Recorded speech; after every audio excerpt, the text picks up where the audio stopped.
السلام علیکم ورحمۃ اللہ وبرکاتہ نحمده ونصلي على رسوله الكريم أما بعد قال الله تعالى أعوذ بالله من الشيطان الرجيم بسم الله الرحمن الرحيم وما خلقت الجن والإنس إلا ليعبدون معزز ناظرین کرام، کیا ہم سمجھتے ہیں کہ اللہ تعالیٰ نے ہمیں فضول میں پیدا کیا ہے؟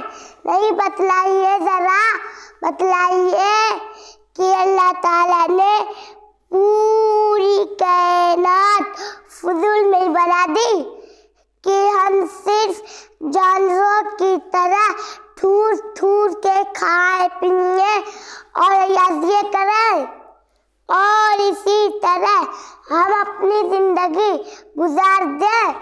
نہیں میرے بھائی اور بہنوں، اللہ تعالیٰ قرآن کریم میں فرماتا ہے وَمَا خَلَقْتُ الْجِنَّ وَالْإِنسَ إِلَّا لِيَعْبُدُونَ۔